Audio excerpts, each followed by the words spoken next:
Assalamualaikum warahmatullahi wabarakatuh. Selamat sejahtera dan selamat pagi kepada semua kaki tangan pihak berkuasa tempatan seluruh Malaysia seluruh Malaysia ya.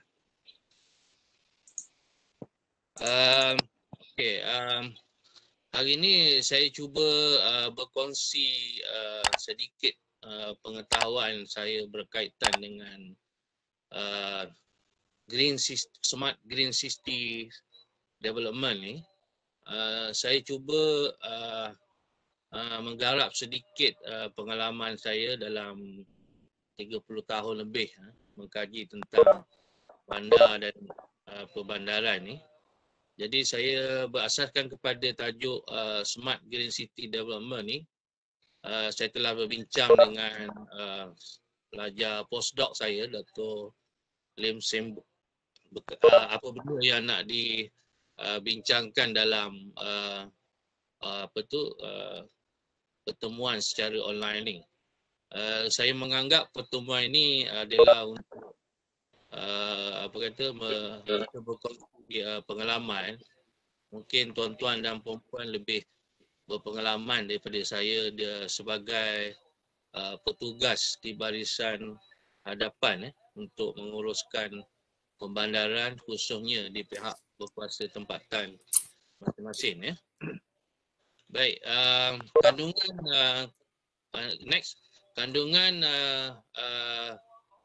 pembentangan saya hari ini ialah mengandungi pengenalan, skop perbincangan, isu dan permasalahan yang kita akan bincangkan, sumber ilmu perbandaran, tematik analisis Smart Green City, dan bagaimana konsep social inclusion ataupun dipanggil humanistic approach itu boleh diterapkan dalam pembangunan bandar, khususnya nak realisasikan Smart Green Cities ni. Kemudian barulah kita buat satu kesimpulan . Okay, next . Dari segi erti, kalau kita lihat Smart City ni memang tidak asing lagi lah. Di seluruh dunia sekarang ni hot topik ni dari segi pembangunan bandar Smart City ni. Kerana dia berkait rapat dengan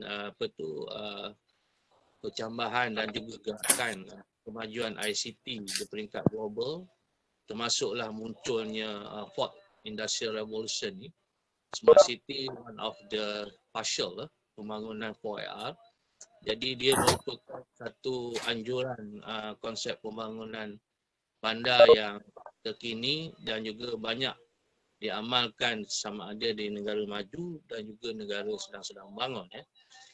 Termasuklah negara-negara yang miskin pun ada juga walaupun dia bangun secara partial ataupun kawasan yang tertentu sahaja. Kemudian timbul pula dalam konteks tajuk kita hari inilah Green Cities . Green City ni sebenarnya sudah lama dibincangkan, bertitik tolak daripada konsep Garden City. Saya rasa semua orang di pihak berkuasa tempatan sudah familiar dengan istilah Garden City itu. Dan ini adalah kembangan Green City ni adalah berkembang dalam konsep sekarang lah, di mana penjagaan alam sekitar menjadi topik utama di bawah Sustainable Development Goal 2030. Dan sekarang ni yang rancak telah dibina berhampiran dengan negara kita ialah di Singapura, di mana dia cuba nak menghutankan ataupun menghijaukan kawasan-kawasan persekitaran dia.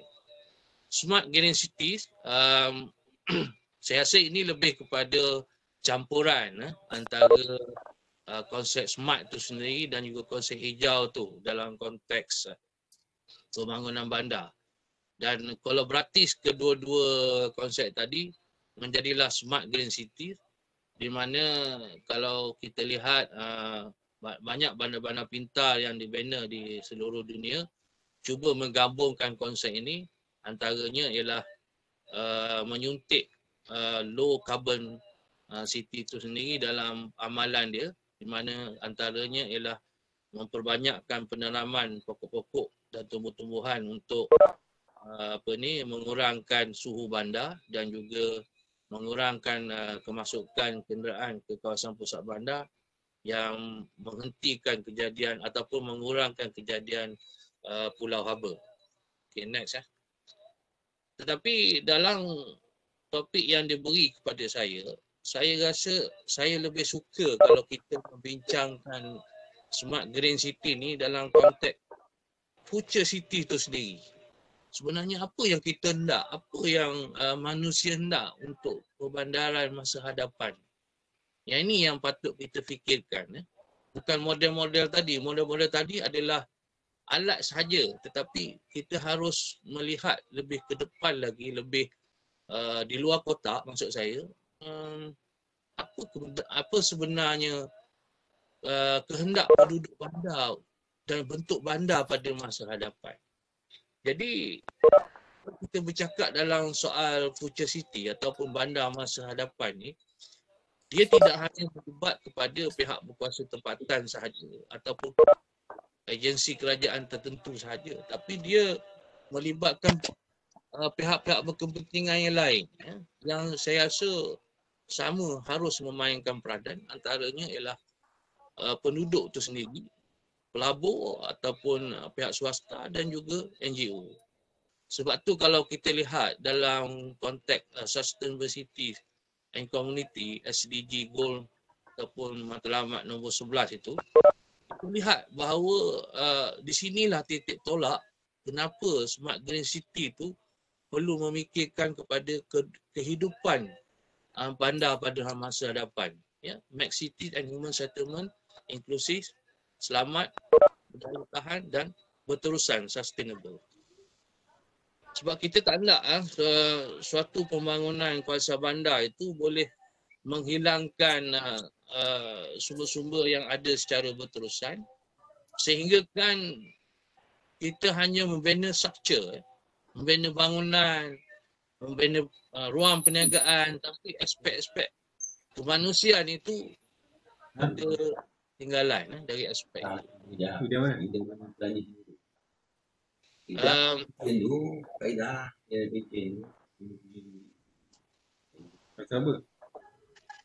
Ada soalan ke? Ada soalan ke? Itulah polisi. Saya boleh teruskan? Hello? Ya, boleh teruskan Doktor. Ada soalan boleh tanya terus. Okey. Kalau tiada apa-apa boleh mute itulah mic masing-masing. Okey, saya boleh teruskan? Boleh teruskan Doktor. Okey. Jadi saya faham dalam rancangan tempatan, rancangan struktur, aspek humanistik ni jarang disentuh secara mendalam lah. Jadi dalam perbincangan pertukaran pemikiran kita ni, saya cuba menekankan aspek ini dalam konteks pembangunan bandar, supaya pembangunan fizikal yang dianjurkan oleh rancangan tempatan itu boleh dicairkan dalam konteks realiti sebenar pembangunan yang kita hendak, bahawa kita merancang ni untuk kemajuan manusia. Kemajuan fizikal kita boleh buat, kita boleh laksana, kita boleh plan. Tapi kemajuan manusia ni merupakan satu aspek yang sangat subjektif dan sangat memberi cabaran lah kepada, saya percaya, bukan sahaja pemikir-pemikir akademik macam saya, tetapi juga kepada pelaksana-pelaksana di pihak berkuasa tempatan sebagai frontliner kepada pembangunan sesebuah bandar. Yang pertamanya, kalau kita lihat, bila kita membicarakan pemikiran humanistik ni, satunya kita harus melihat manusia ni atau kita ni ada hubungan empati dengan apa yang kita rancang dan juga apa yang kita laksanakan. Bila kita laksanakan satu-satu pembangunan atau perancangan itu, kita harus memikirkan apa sebenarnya kehidupan manusia itu. Dan dari situlah kita dapat mencapai satu proses di mana kita memahami kawasan tu, keperluan penduduk di situ secara konektif, emosi dia bagaimana dia menerima sesuatu pembangunan tu, dan bentuk fizikal, pembangunan fizikal yang mereka nak. Dan daripada situ kita akan dapat satu kuasa lagi dipanggil empati, di mana kita dah memahami apa sebenarnya manusia perlukan dan bagaimana kita nak laksanakan berasaskan kepada latar belakang yang kita telah kenali. Bukan simpati saja tapi empati. Kita rasa bahawa kita bertanggungjawab untuk membangunkan kawasan itu supaya memberi kesejahteraan kepada penduduk setempat. Sebab itu saya kata tadi, bila kita membincangkan skop perbincangan perbandaran ni, selalu kita hanya menekankan aspek struktur, tapi aspek keperluan manusia dan kebudayaan tu, kebudayaan ni bukan tari menari je, bukan alat muzik ataupun artifak-artifak lukisan dan sebagainya, tapi kebudayaan tu menyentuh kepada cara hidup, etika, termasuklah aspek-aspek moral yang harus ditimbangkan lah. Jadi saya terperanjat juga Malaysia akan menjangkau 85% berbandar pada tahun 2040 walaupun ini adalah jangkauan maksimum yang dibenarkan. Tapi itu jangkaan kita. Kita tak tahu sama ada benda ni akan terus merebak ataupun bukan membiak metabolisme mereka keluar bandar yang lain. Dan prosesnya pun semakin jadi subjektif dia tidak objektif lagi. Di mana setengah kampung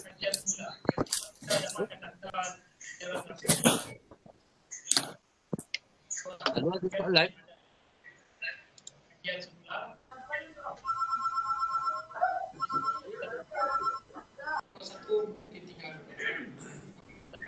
Halo, ada soalan?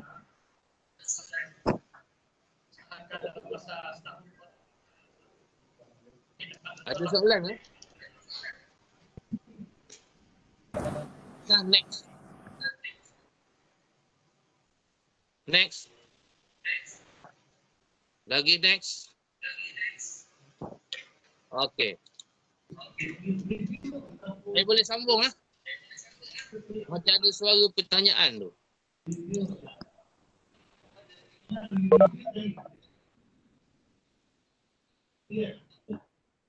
Halo?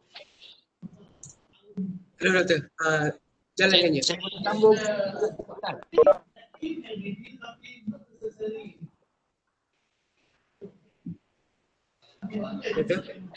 Saya boleh sambung. Perhatian untuk semua peserta untuk ikutkan semua mic masing-masingnya dan tidak mengganggu suasana untuk menceramah.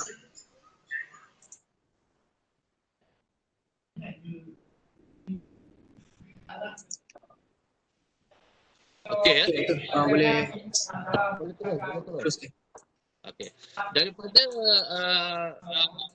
proses perbandaran semualah persoalan-persoalan menjadi topik utama kepada persoalan manusia itu dilihat secara lebih dalam keperluan penduduk bila proses perbandarannya berlaku. Dan kalau kita lihat proses perbandaran dia bukanlah perkara yang baru daripada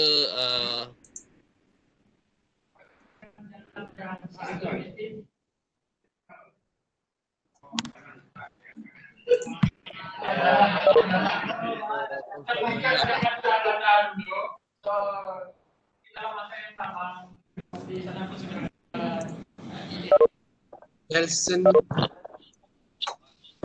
Halo, ada soalan ke? Halo, ada soalan ke?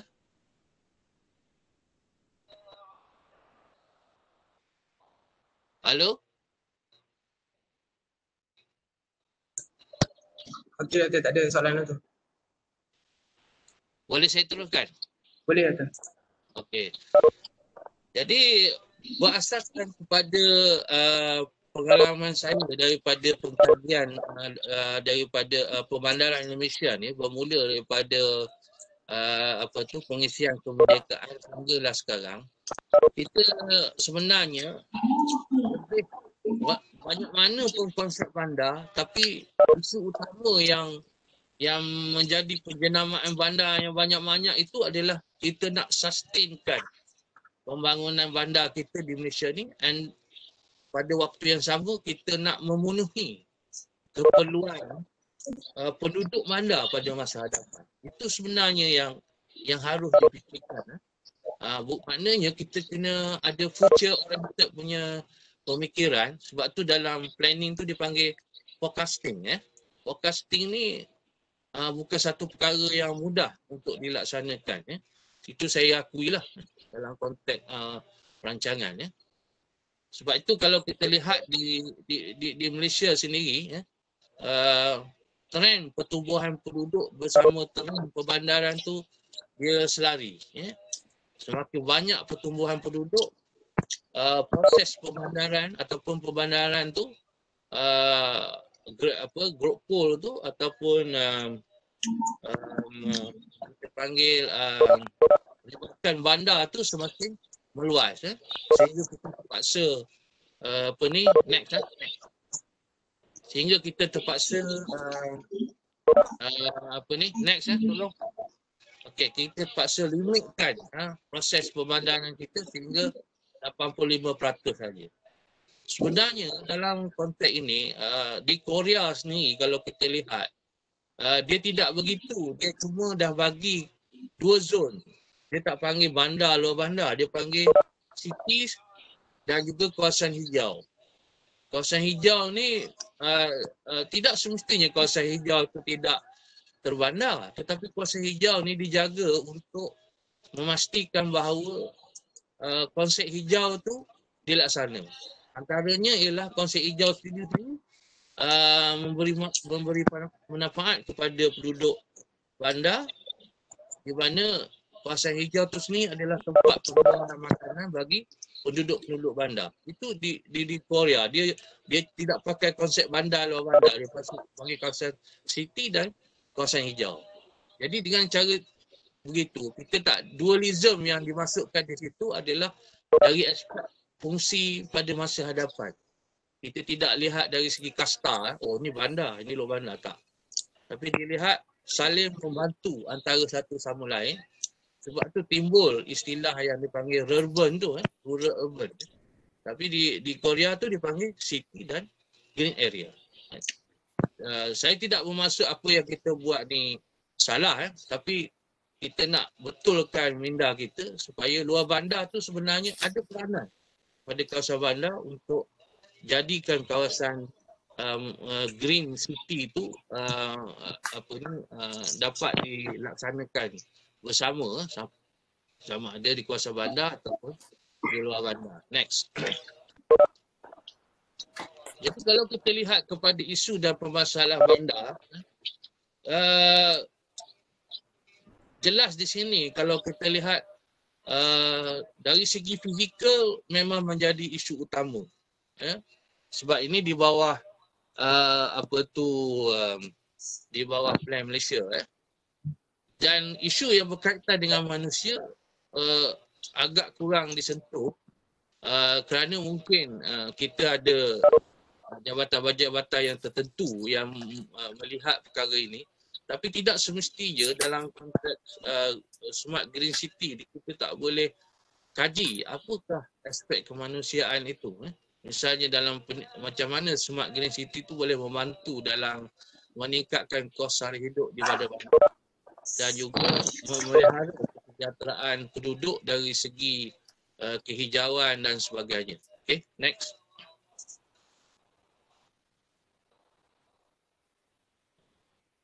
Yang ini adalah kita semua tahu KPKT telah melancarkan framework Smart City. Sebenarnya saya pun dulu semasa proses penyediaan framework Smart City ini saya juga dijemput sebagai majlis dialog dan juga bengkel dan sebagainya. Kita membincangkan apa yang harus ada dalam framework Smart City ni Dan apa yang ditekankan dalam framework Smart City yang agak menarik berkaitan dengan penduduk bandar sendiri adalah bagaimana kita nak meningkatkan quality of life penduduk bandar tu sendiri. Next. Tapi apa yang berlaku, lihatlah apa yang berlaku walaupun Putrajaya ni dianggap sebagai apa tu the point of the smart city, tapi mental orang yang mengunjungi ataupun duduk di kawasan itu masih lagi dipersoalkan di mana bila berlaku satu-satu majlis di kawasan itu paksa kutip sampah ada pula NGO yang terpaksa kutip sampah. Tidak ada usaha yang dibuat oleh pengunjung tersendiri bila lepas satu-satu event atau kejadian, dia orang boleh kutip sampah sendiri dan membersihkan kawasan itu. Jadi adakah bentuk macam ini yang kita nak bila kita membangunkan sesuatu bandar lah. Okay, next.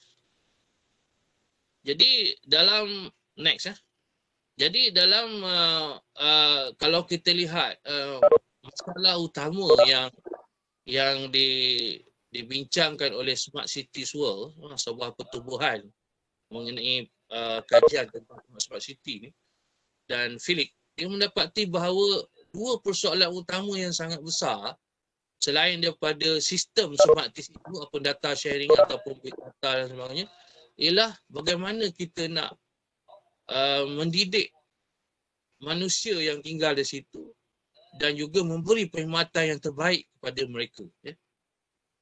Jadi bagaimana hubungan kolaborasi dengan penduduk ataupun masyarakat dalam bandar itu, dalam waktu yang sama mereka dapat menggunakan servis yang terbaik yang kita tawarkan. Tak guna kita buat satu-satu kemudahan, tapi peningkatan vandalism, pendekatan kejadian jenayah semakin kerap berlaku, merosakkan harta awam dan sebagainya kerap berlaku. Jadi saya rasa itu satu masalah yang mencabar dalam konteks smart green city ni. Okay, sumber ilmu perbandaran next.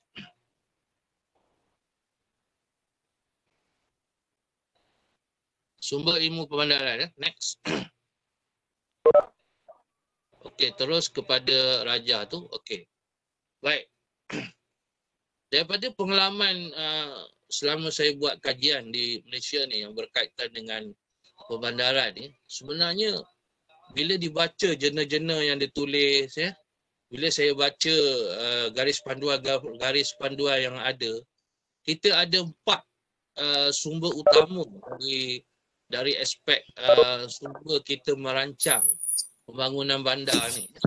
Pertama, kita menggunakan ilmu kolonial. Ini biasa sebab kita negara yang pernah dijajah oleh British, dan saya kata tadi konsep Garden City ada kaitan dengan Green City. Itu adalah merupakan satu kesinambungan daripada idea-idea kolonial tu sebagai contoh. Dan kita guna juga istilah universal knowledge. Universal knowledge ni pengetahuan baru yang terkini dalam dunia perbandaran.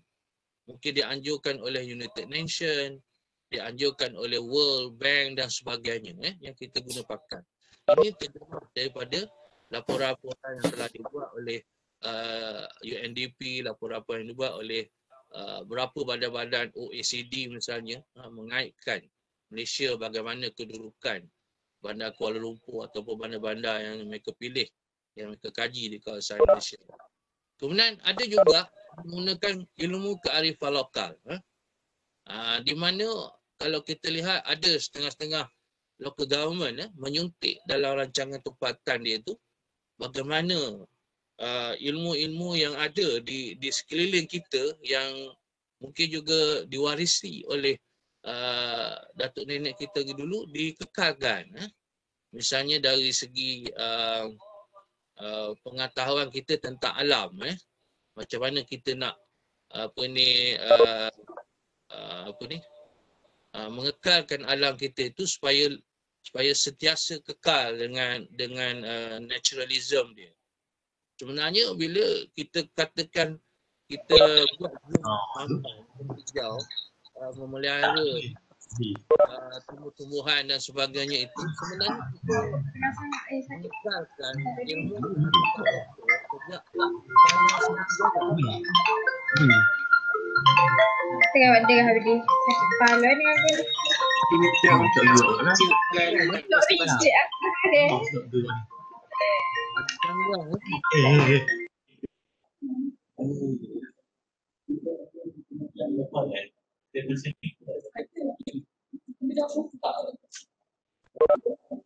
mana pula dalam macam ni. Kan itu adalah warisan ilmu nenek moyang kita. Kalau kita kaji misalnya upaya Sriwijaya dan sebagainya, hutan ni jadikan sumber untuk ketenangan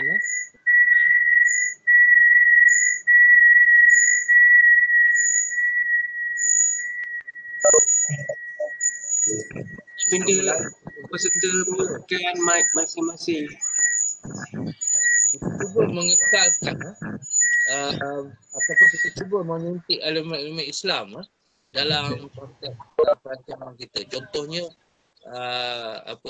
garis panduan pembangunan sejagat kan. Ada hubungan manusia dengan penciptanya, ada hubungan manusia dengan manusia. Itu kita katakan hablum minallah, hablum minallah. Itu dah disuntik dalam konteks pembangunan kita lah sejak tahun 1995 tu kalau kita ingat lagi. Okay, next. Jadi sebagai seorang pegawai pembangunan ataupun pegawai perancang bandar ke ataupun apa sahajalah di peringkat local government, seharusnya kita mesti ada satu gaya pemikiran untuk kita merancang kawasan kita, how to build a green city yang sesuai dengan kepadatan penduduk, kehendak penduduk, keperluan penduduk. Antaranya kita boleh menggunakan model orang lain yang kita kata panggil thesis lah katakan. Kita tengok perkara tu bagus, kita boleh ambil. Tetapi sebenarnya dalam keadaan sebenar, kita sebagai pegawai perancang ataupun pegawai pembangunan di peringkat local government, kita harus ada pemikiran antithesis itu. Kita menilai sama ada model-model yang diperkenalkan itu adakah sesuai dengan kawasan kita. Ya, di situlah kita sintesiskan. Dan kalau ada sintesis pun yang sesuai, seharusnya kita pertimbangkan balik sama ada sesuai tak sesuai untuk dilaksanakan kawasan kita. Mungkin di kawasan Putrajaya ini cara dia. Tapi di kawasan tempat lain, misalnya di Muar, lain pula cara dia. Di Jerantut, lain pula cara dia. Di mana-mana lain tempat, di bandar, luar bandar, lain pula cara permintaan dan penawaran yang dikehendaki oleh penduduk. Next. Baik. Ini kritik yang dibuat oleh beberapa cerdik pandai atau wacana daripada barat. Mereka jelas mengatakan bahawa smart city itu bukan hanya kita membicarakan komputer sahaja. Tapi kita perlu melihat dalam konteks yang lebih luas. Sebab tu saya suka melihat dalam perbincangan kita ataupun konsep ilmu kita pada hari ini, bukan smart green city itu sebenarnya. Tapi bagaimana kita nak lihat future system kita, perbandaran masa hadapan, waktu yang sama, dia mengusahakan apa yang kita ada untuk urusan kepada anak cucu kita. Yang ini yang penting. Dan tak semua smart city tu boleh dilaksanakan di seluruh Malaysia ni secara keseluruhannya. Mungkin kita boleh ambil perkara tertentu saja yang boleh dilaksanakan. Kalau Putrajaya mungkinlah. Mungkin 90% boleh laksanakan smart city. Tapi kalau di Jerantut, sesuai tak sesuai. Tengok keadaan macam mana yang perlu kita lihat dalam konteks smart green cities lah. Okay, next. Dan dah ada perbahasan dan mengatakan bahawa persoalan pembangunan smart city ni kadang-kadang di luar dalam konteks planning itu sendiri. Sebab planning ni dia istilahnya, tuan-tuan dan puan semua dah faham. Kita melihat kepada kontekstual. Kita melihat kepada realiti, bukan melihat kepada teknologi itu sendiri. Teknologi itu alat, kemudahan. Tapi kontekstual realitinya bagaimana? Kawasan itu, penduduk di kawasan itu dan sebagainya, apa yang mereka mahu, yang itu yang penting. Dan sebab tu saya kata tadi, tidak mungkin di Jerantuk misalnya, boleh laksana 90% smart city. Mungkin 40% saja. Itu keperluan dia dalam mengikut permintaan setempat. Next. Jadi beribu tahun yang dulu, next, Socrates dah kata, kalau nak bina satu bandar tu, kita harus ada pemikiran yang bijak, wisdom. Next. Dan di situlah akan lahir untuk bandar yang cantik, yang menarik, yang sejahtera dan seterusnya, akan memberi kepada bandar tu betul-betul ada elemen kemanusiaan, bukannya struktur yang kita bina, misalnya daripada konsep smart city tadi. Next. Next lagi.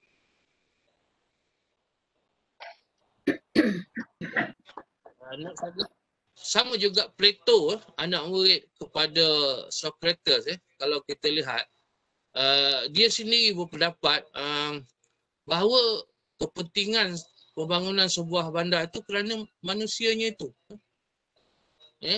Kalau tak betul diuruskan manusia yang ada di kawasan bandar itu, dia akan berlakulah proses pertentangan antara subordinat ataupun sub-sistem bandar itu sendiri.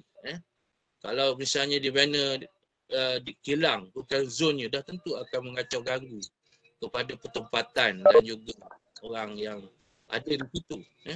Begitu juga pembinaan monorail, LRT dan sebagainya. Kalau tidak diambil, tak dirancang dengan betul, akan menyebabkan berlaku pencanggahan guna tanah dan sebagainya. Okay, next.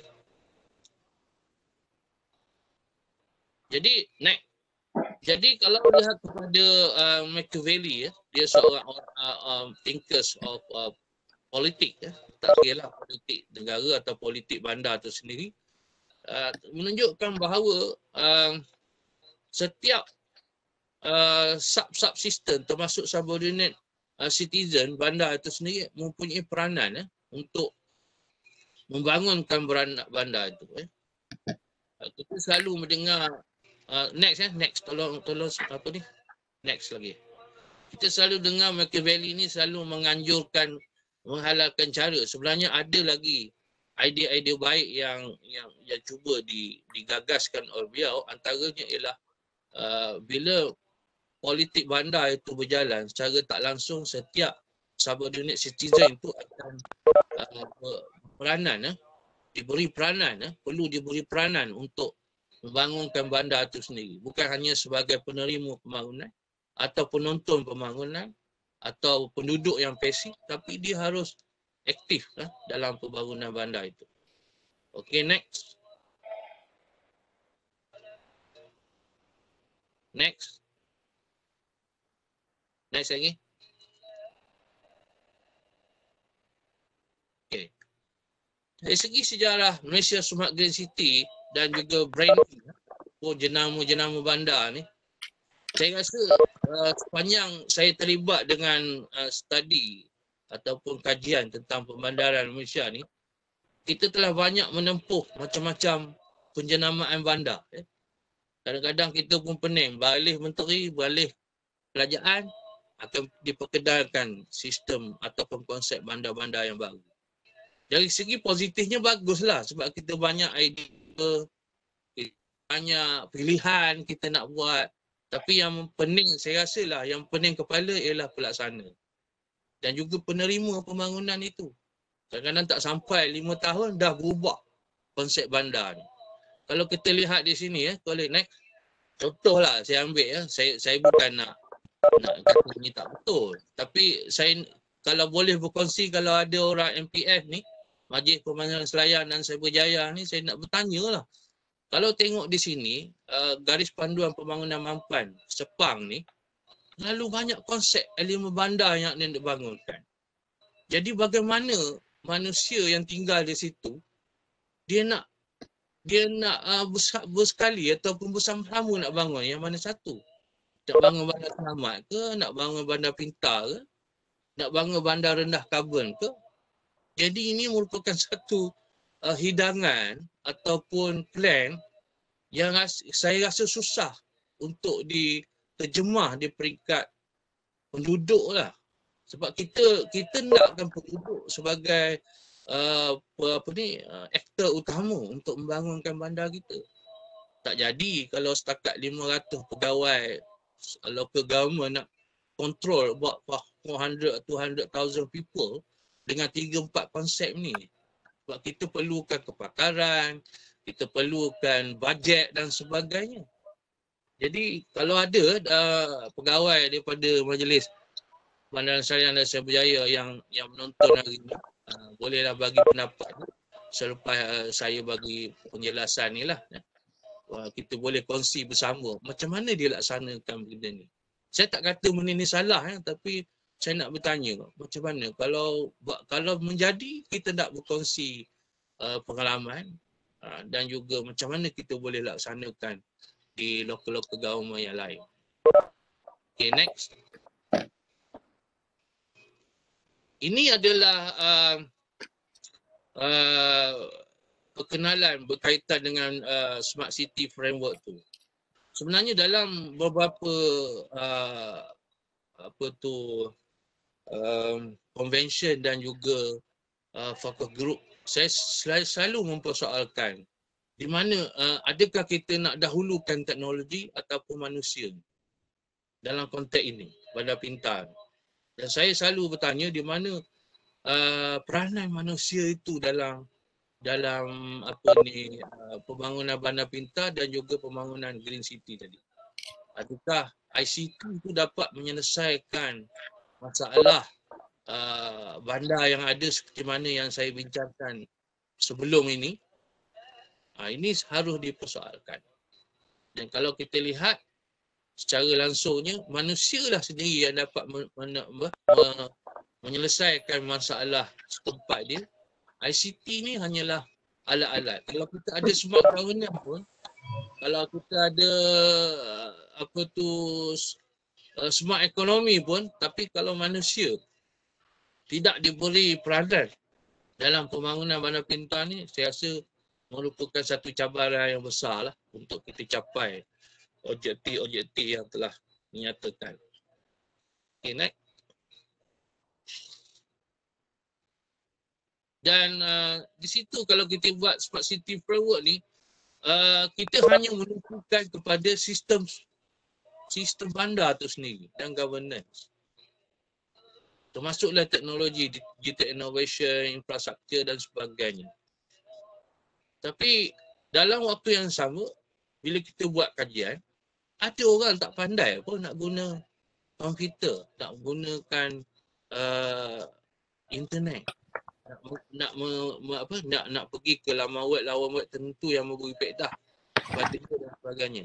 Misalnya kalau kita lihat dalam konteks pemberian bantuan sara hidup sekarang, BSS, banyak orang tua dia ketinggalan yang golongan B40 bukan kerana dia tak mampu, bukan kerana dia tak layak, dia layak, tapi dia tak boleh nak mengisi borang yang berkaitan secara online sehingga mereka ni ketinggalan dalam proses. Itu sebagai suatu contoh lah. Jadi kalau kita nak memikirkan smart green city ni, kita harus melihat kepada manusia, keperluan manusia itu sendiri. Selain daripada perkara-perkara yang telah disentuh dalam smart city framework itu sendiri. Dan next, dan ini jelas kalau kita lihat dalam rancangan Malaysia ke-11 itu sendiri. Next, next slide.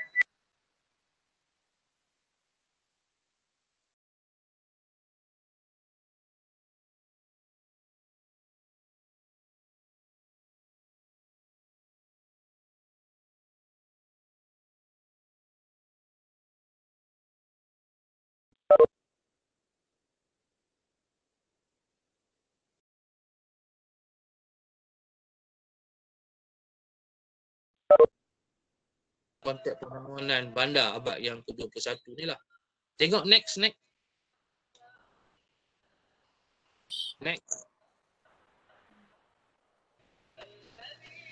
Baik. Dan selalu bila kita sebut people centric ni ataupun citizen centric ni, jadi rangka kerja smart green cities ni, dia seharusnya dia melihat pada kesejahteraan. Sebab itu teknologi yang kita perkenalkan mesti appropriate ataupun sesuai dengan kehidupan manusia itu sendiri. Ya. Apatah lagi, dulu saya pernah bertanya, berapa juta atau berapa bilion kita import teknologi untuk laksanakan smart city ni. Ini merupakan satu benda yang tidak baik lah bagi ekonomi negara. Kerana kita akan bertanya juga sejauh mana proses inovasi dalam negara dapat kita kembangkan bila ada smart city ni. Contoh yang kita lihat sekarang ni, dengan adanya konsep smart city ni, berkembangnya gig ekonomi. Mungkin dalam rancangan Malaysia ke-12 nanti akan dibentangkan apa masuk gig ekonomi ni dan berapa sumbangan terbesar dia dalam perekonomian negara. Sebab gig ekonomi ni nampak, kalau kita lihat hari-hari, kita boleh nampak lah dengan adanya Grab, adanya Foodpanda, adanya JNT, Express, Shopee, online dan sebagainya, Lazada dan sebagainya lah. Dan peranan private sector itu harus dimuncakkan. Jangan dia ambil kesempatan daripada program ini tapi mereka tidak menyumbang. Saya tabik juga apa yang telah dilakukan oleh Sunway Cities. Dia one of the primary actor yang pemaju yang berwibawa melaksanakan smart city. Mereka ada idea-idea tertentu dan diberi perhatian utama oleh pihak kerajaan untuk membangunkan kawasan dia sebagai smart city dan bagaimana dia membentuk penduduk kawasan di Subanjaya dan juga di Sunway Lagoon tu dan sekitar perubahan dia tu supaya bertindak ataupun hidup sebagai golongan smart city lah. Sama juga kalau kita lihat kepada next penekanan sebelum ini, kalau kita lihat quality of life itu merupakan satu perkara utama yang perlu dibincangkan oleh pihak berkuasa tempatan di mana penggunaan internet dan juga kemudahan-kemudahan smart city itu sendiri boleh mensejahterakan manusia. Misalnya kita boleh buat direct report ke polis tentang kejadian jenayah dan sebagainya menggunakan Facebook untuk mewawarkan kejadian jenayah ataupun ancaman jenayah yang berlaku. Itu ada satu perkara yang baik yang boleh menjadi meningkatkan kesejahteraan di kawasan Smart Green City yang kita bina lah. Okay, next. Dan walaupun perubahan kerajaan berlaku sekarang ni, penekanan terhadap citizen itu masih berlaku. Dan ini harus dipertekankan. Tapi cuma ditambah dalam aspek kekuatan, daya tahan. Sebab daya tahan ni macam-macam. Dari segi perubahan antara B40, M40 dengan T20 pun, kalau kita lihat struktur masyarakat ini ada daya tahan, ada yang tidak berdaya tahan. Terutamanya yang borders tu. Misalnya M40 yang di borders antara B40 tu. Kadang-kadang dia akan berlaku macam contoh sekarang dengan berlakunya pandemik ni dan juga PKPB, PKPD dan sebagainya. Orang yang M40 tu boleh tiba-tiba je pergi kepada B40. Jadi cabaran utama yang akan ditempuhi oleh local government ialah perubahan ini. Sangat cepat. Bila berlaku macam ni, orang ni akan jatuh miskin. Bila berlaku macam ni, orang ni akan hilang pendapatan dia. Macam mana dia nak survive dalam bandar yang macam ni? Apatah lagi bandar-bandar yang tidak banyak sangat pelaburan berlaku. Bandar luar bandar. Misalnya di Jalan Tok ke, di di kawasan apa tu Kuala Kangsar ke misalnya. Sangat tercabar dengan keadaan seperti ini. Ya. Dan itu yang dikatakan next dipanggil social inclusion. Ya. Bagaimana keterangkuman sosial itu perlu diambil kira dalam local government dan juga local plan tu ataupun rancangan tempatan. Okey, rancangan tempatan tu sudah gazet dan sebagainya. Tapi bergantung kepada tuan-tuan dan puan-puan untuk menterjemahkan supaya boleh dimanusiakan. Sebab dulu saya mengerti bahawa bandar ni, ada bangunan tinggi, ada kedai, ada kilang dan sebagainya. Tapi sebenarnya bila masuk kepada abad 21 ni, kita semakin matang dan kita melihat bandar ni sebenarnya seperti buat manusia yang ada pergerakan, ada perkembangan dia, ada kehendak dia dan sebagainya. Next. Dan ini telah lama dikatakan oleh mendiang Kevin Lynch, ya. Walaupun dia seorang yang pengkaji tentang age bandar, image bandar dan sebagainya, tapi dia kata sesuatu perkara yang berlaku di bandar itu adalah untuk kemanusiaan itu sendiri, untuk manusia itu sendiri yang perlu diberi perhatian. Walaupun tempat tu jadi tumpuan ramai dan sebagainya, tapi bagaimana proses kemanusiaan tu berlaku? Kalau tempat tu jadi tumpuan ramai, tapi lepas habis waktu yang dibenarkan berlaku pembuangan sampah mata rata, tidak terurus lagi kawasan itu merupakan satu perkara yang malang lah bagi satu bandar dan sebagainya. Sebab dia jadi tempat tumpuan ramai.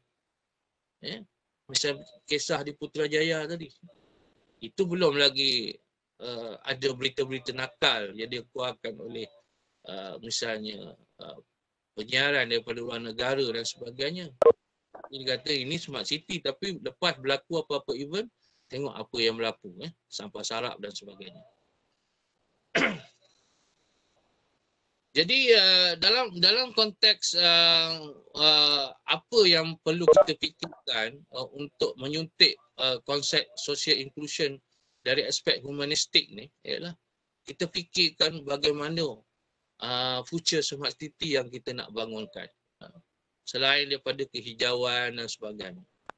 Antaranya lah ialah bagaimana kita nak meningkatkan penyertaan awam. Okey, selama ini penyertaan awam kita buat. Ada pun dalam peruntukan Akta Kerajaan Tempatan dan juga Akta Perancangan Bandar dan Desa. Tapi kita dipahamkan penyertaan bandar ni hanya berlaku dalam proses untuk menyediakan rancangan tempatan tu ataupun waktu pameran draft itu dibuat. Tapi secara keseluruhannya kalau 360 hari kita hidup setahun, sejauh mana kita libatkan orang ramai dalam sistem pembangunan perancangan kita. Yang ini kita harus fikirkan dalam konteks Smart Green City. Next. Sebab tu kita perlukan masyarakat yang berpengetahuan. Setengah tempat dia takut kebangkitan orang dah tahu, orang cerdik pandai, orang yang terdedah dengan maklumat. Tapi sampai bila kita nak tahan benda berlaku? Sebab sekarang maklumat di hujung jari. Mereka tahu apa benda yang mereka nak dan mereka perlukan. Sebab tu smart people ni tak nak akan berlaku dalam tempoh 10 tahun, dalam masa 10 tahun ni. Dan kita harus bersedia sebagai barisan hadapan, pegawai barisan hadapan di local government untuk memikirkan bagaimana permintaan yang semakin bertambah, keperluan yang semakin bertambah daripada golongan-golongan awam ini. Dan bagaimana kita nak mengurus permintaan-permintaan mereka itu supaya kita, kalau boleh kita kurangkan tugas kita tapi kita lebihkan peranan mereka itu dalam konteks pembangunan bandar. Next. Dan Smart City, hari itu saya dah pergi ke convention Smart Cities, anjuran Putrajaya, Perbadanan Putrajaya, dan sangat menarik.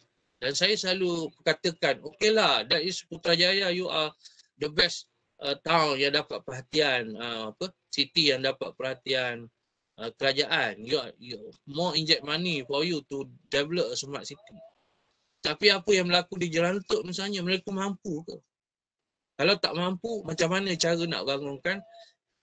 Sekurang-kurangnya ada networking dengan bandar-bandar utama dan konsep urban dan konsep yang saya kata tadi, city and green area, seperti mana Korea tu berlaku. Contohnya dari segi supply and demand lah pada barang-barang keperluan seharian misalnya. Ataupun servis. Jerantuk misalnya ada taman negara. Kuala Lumpur ada penduduk yang padat. Ada faktor penolakan orang nak pergi ke kawasan green area. So macam mana taman negara boleh supaya berlaku sistem di mana orang Kuala Lumpur ataupun pelancong akan pergi ke taman negara. Dan di sini akan berkembang ekonomi yang lain lah. Transportation, servis yang lain, tourism servis, makanan dan sebagainya. Jadi perlu itu dilihat dalam konteks Malaysia ni. Sebenarnya Malaysia ni tak luas sangat. Duduk pun 30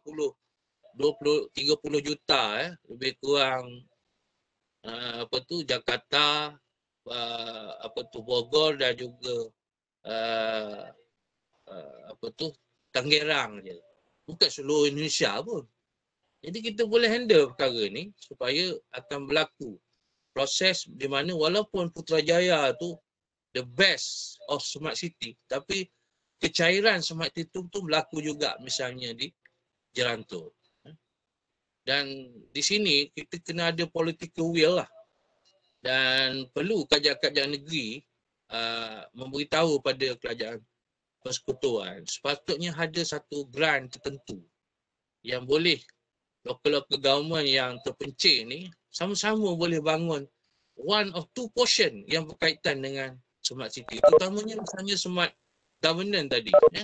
Maknanya ataupun smart economy boleh dilihat dalam konteks hubungan antara Jerantuk dengan Putrajaya, Jerantuk tadi BKR dan sebagainya. Sebagai contoh yang saya katakan tadi. Okay, next. Sebab tu bila kita melihat dalam konteks humanistik ni, terutamanya kita tak akan lari daripada perbezaan konteks dan perbezaan keperluan. Setiap manusia tu ada keperluan dia sendiri dan kontekstual yang perlu kita tekankan dalam suatu pembangunan smart green city tu berbeza antara satu sama lain. Kemudian rakyat sekarang tak boleh lagi jadi penonton. Dia harus menjadi co-creator, co-producer kepada local government. Dia mereka membayar cukai. Selalu minda-minda rakyat kita ni, okay, I dah bayar cukai. Local government lah buat. No, this is wrong. Kalau nak maju negara pada 2030, rakyat tak boleh lagi sebagai penonton dan juga penerima pembangunan ataupun pembayar cukai. Tapi mereka bersama-sama membangunkan, kalau nak katakan smart city, smart green city ni. Kita sama-sama bangunkan dan berperanan. Termasuklah pemaju-pemaju perumahan dan sebagainya. Kita bagilah insentif tertentu dan sebagainya.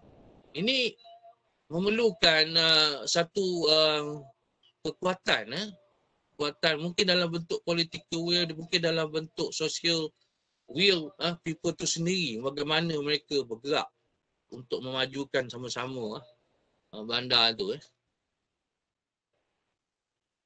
Dan kekuatan untuk mengupayakan,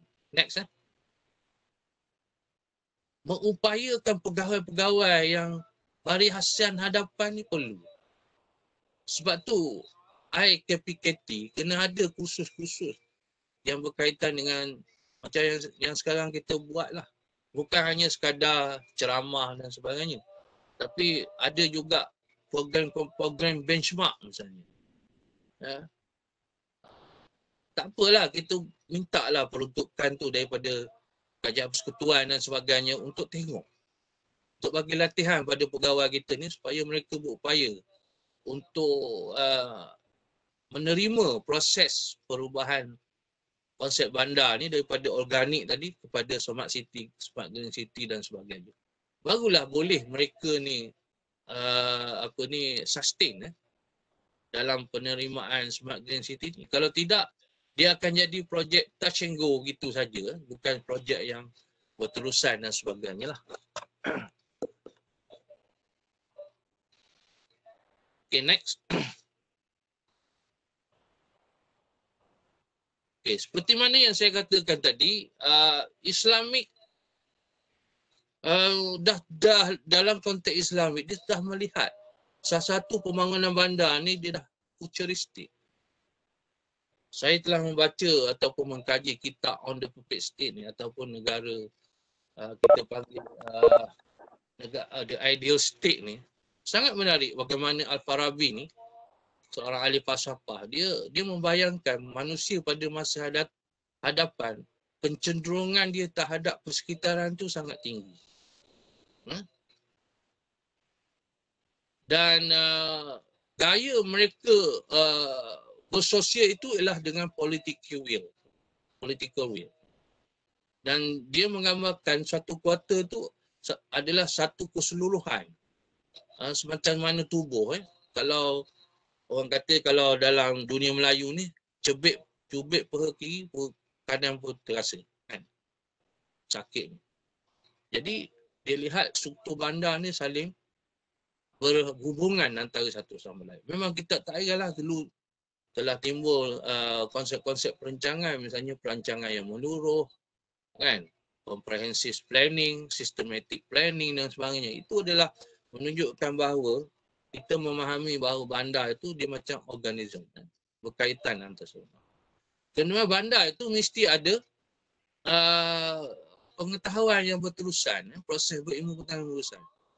Itu dipanggil knowledge seeking misalnya. Unggul dalam ideologi. Maksudnya apa fitrah ataupun apa konsep pembangunan bandar tu nak diperkenalkan kepada penduduk. Dan mestilah mempunyai kepimpinan yang bagus lah. Datuk bandar yang bagus, yang dipetua yang bagus, kan? Pegawai yang bagus dan sebagainya. Sebab tu Al-Farabi, next, dia lihat ada 12 ciri. 12 ciri macam mana pentadbir bandar. Next. Next slide. Okay, 12 ciri pentadbir bandar yang perlu. Yang ni kita tak boleh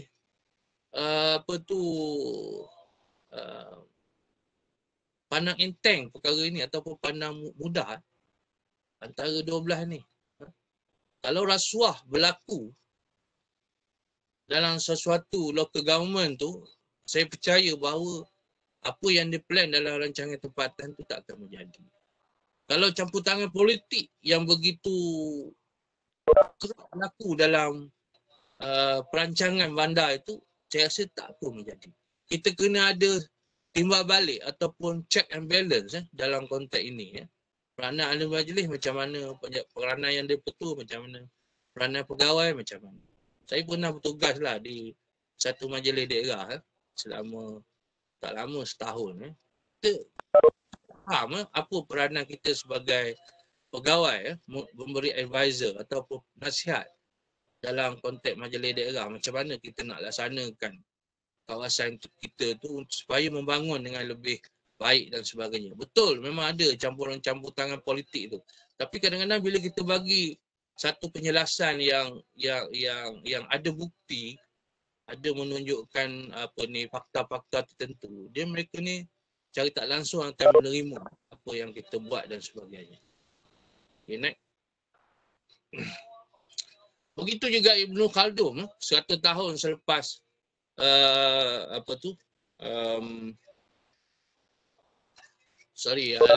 bukan 1000 ataupun 900 tahun selepas Ibn Farabi itu.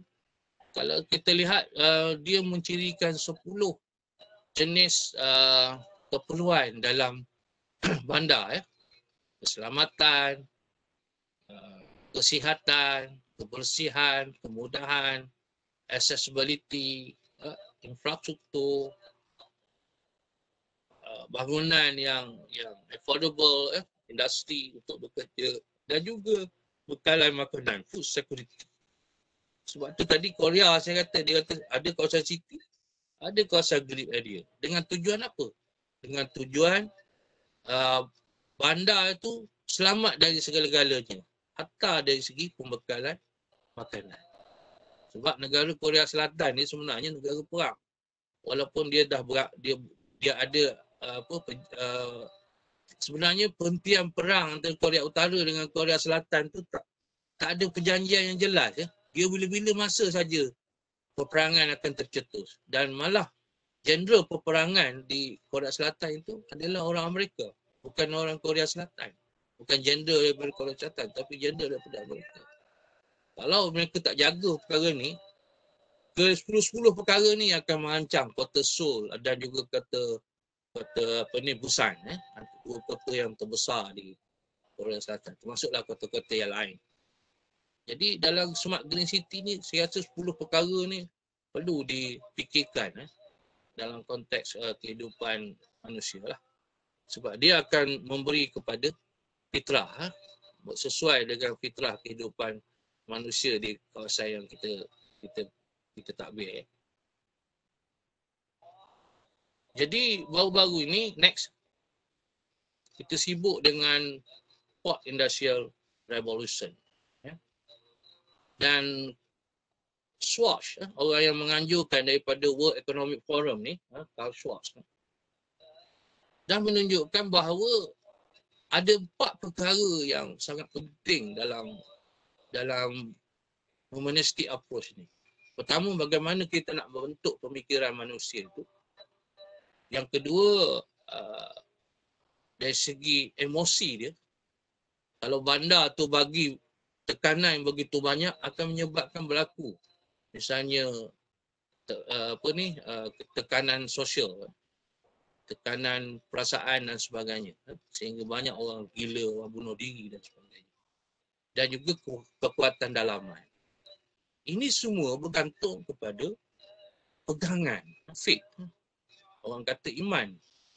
Tapi dalam konteks ini saya kata pegangan tu. Kalau pegangan kita bentuk kukuh, saya rasa Smart Green City ni akan berjaya. Kalau tidak, sebab saya kata begitu, 4R ni antara pelaksanaan yang dianjurkan ialah Smart City. Selain daripada teknologi-teknologi yang lain itu.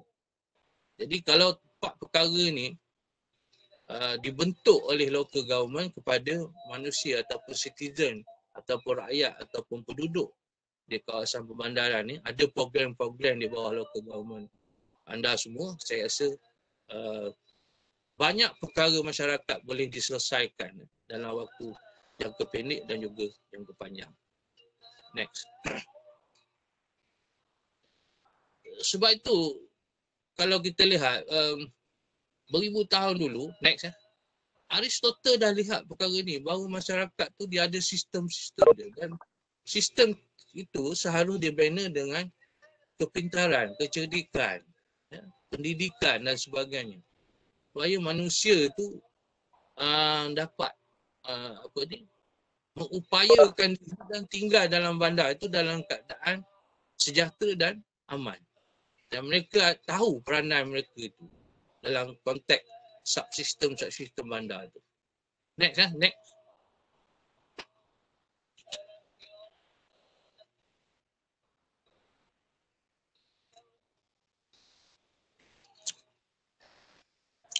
Jadi sebagai anjuran Smart Green City berpusatkan rakyat ni, ada 2 perkara yang tuan-tuan kena fikirkan. Bagaimana nak teguhkan faktor-faktor sokongan ataupun faktor-faktor asas exogenous, dan bagaimana you nak upayakan faktor-faktor dalaman aktor ataupun penduduk dalam bandar. Saya senaraikan dengan Dr. Lim ada 9 perkara di kedua-dua belah pihak ni.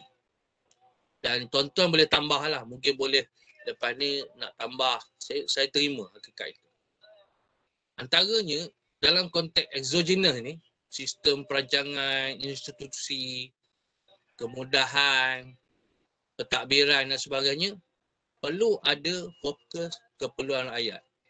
Bukan sekadar kita perkenalkan konsep, teknologi dan sebagainya. Dan keputusan sama ada dari aspek perancangan, pembangunan dan juga pemantauan tu harus juga ada kolaboratif atau kerjasama dengan rakyat yang kita bangunkan.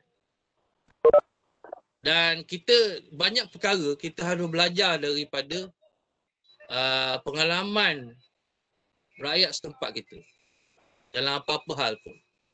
Sebab tu kita kena banyak bergaul dengan dia orang, bertanya dan sebagainya. Contohlah, ada satu bandar di, kalau tak silap saya, di Pekanbaru, Indonesia. Ada satu kawasan subordinate bandar tu, memang daripada anaknya sampailah mak bapaknya, hidup dia ialah mengedar dadah. Memang kawasan itu, tangkapan orang yang menghisap dadah tu tinggi setiap tahun.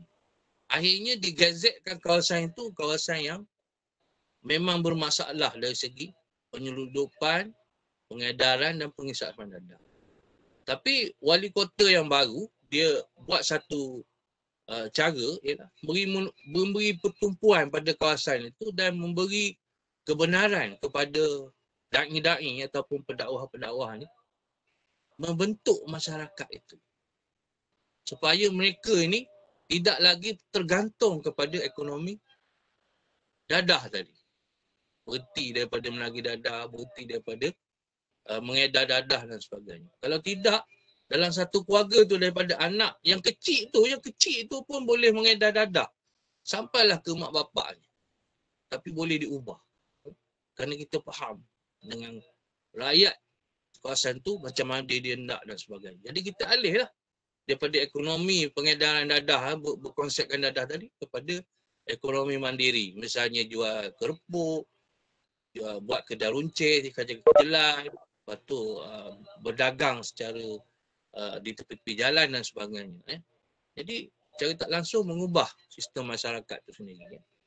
Kemudian kuasa yang perlu diwakilkan itu biasalah kita ada ahli majlis, bebas melibatkan diri dan perlu ada sukarelawan yang dibentuk di kawasan itu. Macam saya buat satu kajian local champion. Belia ni sebenarnya dia lebih menghormati local champion, idola mereka. Walaupun mereka dapat peruntukan daripada MARA ke apa ke, belia ekonomi lah, belia tani dan sebagainya. Tapi local champion, orang yang sangat diberi rujukan ataupun mereka rujuk pada orang ni untuk membina sistem ekonomi dan juga taraf hidup mereka. Dan saling percaya mempercayai. Dan yang 9 yang paling penting, good enough governance. Kita merancang berdasarkan apa yang kita mampu. Apa yang kita sesuai dengan keadaan kawasan kita. Bukan merancang di majlis perbandaran, di majlis daerah Jerantuk, sama kita merancang apa yang dibuat oleh Putrajaya. Saya rasa wrong.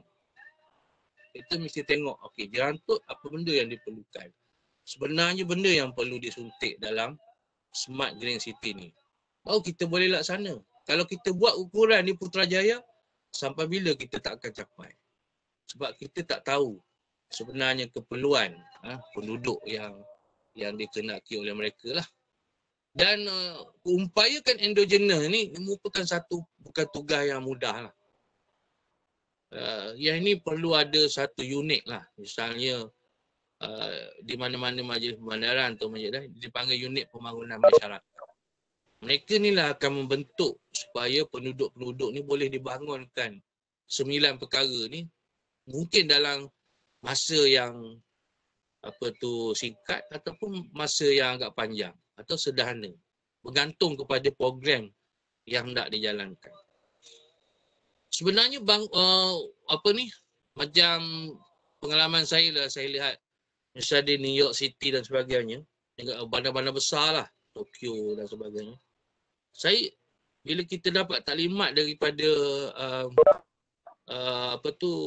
datuk bandar dia ataupun council dia berkaitan dengan perkara membentuk pengupayaan penduduk ni, mereka sebenarnya dah buat lama dah benda ni. Dan di sinilah peranan local champion dan juga orang-orang yang berpengaruh di kawasan tersebut boleh digunakan. Misalnya contoh di New York, di kawasan mana yang kisah yang banyak orang kulit hitam dan juga kawasan jenayah yang kuat berlaku. Mereka dapat mengurangkan kadar jenayah itu ialah dengan berbaik-baik dengan kongsi-kongsi gelap di kawasan itu. Dan mereka upayakan mereka supaya aktiviti kongsi gelap tu lebih positif sifat dia. Kan? Lebih positif sifat dia. Ini boleh dimain peranan oleh artis, oleh jaguh tinju, sebab biasanya New York ni banyak mengeluarkan jaguh tinju. Dan orang-orang yang terkenal, orang yang ada nama, mereka ni boleh menyumbang. Misalnya kumpulan Wings, pemain gitar Joy kan, yang pemain gitar utama dia tu. Pernah dia buat satu khidmat masyarakat di mana membimbing pemuda-pemudi di Subang Jaya tu supaya aktiviti mereka terarah dari segi aspek sukan, muzik dan sebagainya. Banyak mengeluarkan ahli-ahli muzik yang berwibawa hasil bimbingan Joyce Wings tu, bagaimana dia menubuhkan kumpulan muzik supaya kehendak anak-anak muda ni dapat diatur kepada tempatnya, kepada fitrahnya, supaya mereka ni dapat teralih daripada membuat kegiatan-kegiatan yang negatif. Sebab tu kalau kita lihat next, inilah cabaran yang harus dijawab oleh local government. Selama ni penglibatan citizen ataupun penduduk dalam kawasan tu kita sejauh mana?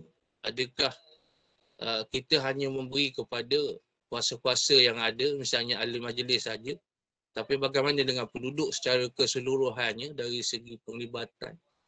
Dan proses tu sendiri adakah melibatkan dari peringkat awal lagi ataupun hanya di peringkat akhir ataupun pertengahan saja kita cakna kepada citizen untuk kita laksanakan satu proses pembandaran itu, khususnya Smart Green City ni. Jadi inilah yang dikatakan peranan rakyat itu. Bila kita ambil kira dalam semua proses yang kita katakan tadi, secara tidak langsung, peranan rakyat itu akan lebih bermakna, lebih banyak berbanding dengan kita. Sebab kita lebih bukan 400-500 je dalam local government untuk kita nak manage satu daerah punya penduduk. It's very difficult, sangat tercabar. Tapi kalau kita dah ambil mungkin 50% peranan pembangunan ni dah dipantau dan diserah ataupun diparticipation oleh rakyat, saya rasa tugas kita semakin ringan lah. Dan ini merupakan satu cabaran kepada local government, macam mana nak membentuk supaya sikap rakyat yang partisipasi tadi ataupun penyertaan tadi, supaya mereka aktif, sedar, terminat dengan peranan mereka sebagai penduduk. Ini merupakan satu cabaran dalam pembangunan Smart Green Cities ni. Jadi kesimpulannya, Smart Green City ni seharusnya berpusatkan kepada rakyat. Dan caranya mestilah menyeluruh dan perlu diberi perhatian, bukan hanya di peringkat pelaksanaan saja, tapi dari segi proses perancangannya, dari segi permulaan kita buat dan sebagainya, untuk mencapai satu kebersamaan bila kita menjalankan satu-satu pembangunan. Jadi saya percaya bahawa dengan kolektif antara pihak berkuasa tempatan dan juga rakyat ni, Smart Green City ni dapat dilaksanakan mengikut kesesuaian tempat itu. Itu yang good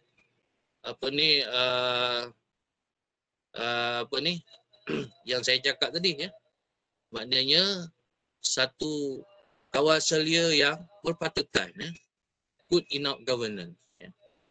Kita tengok sesuai tak sesuai dengan tempat kita. Sesuai tak sesuai dengan kehendak penduduk kita. Baru kita boleh jalankan. Kita jangan guna ukuran-ukuran misalnya apa yang dikeluarkan oleh United Nations, apa yang dikeluarkan SDG dan sebagainya tanpa memahami apa keperluan sebenar yang hendak kita beda dalam konsep kawasan kita lah. Jadi itu saja kesimpulannya. Saya rasa itu saja pandangan saya tentang Smart Green Cities ni. Kalau ada pendapat, persoalan, bolehlah kita bincang sama-sama pada hari ini. Anggaplah ini adalah sesi perbincangan. Bukan nak sesi di mana saya nak menunjukkan kehebatan saya, bukan. Kita bincang sama-sama macam mana. Saya ada idea, tuan-tuan dan puan-puan ada idea tersendiri, kemuskilan tersendiri yang boleh kita selesaikan bersama dalam konteks perbincangan kita pada hari ini ataupun topik perbincangan kita ini. Sekian wabillahi taufiq wal hidayah. Assalamualaikum warahmatullahi wabarakatuh.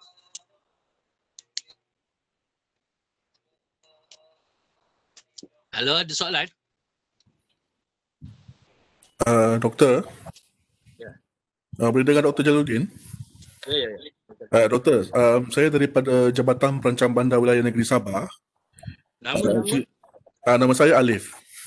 Okey, Alif ya. Okey.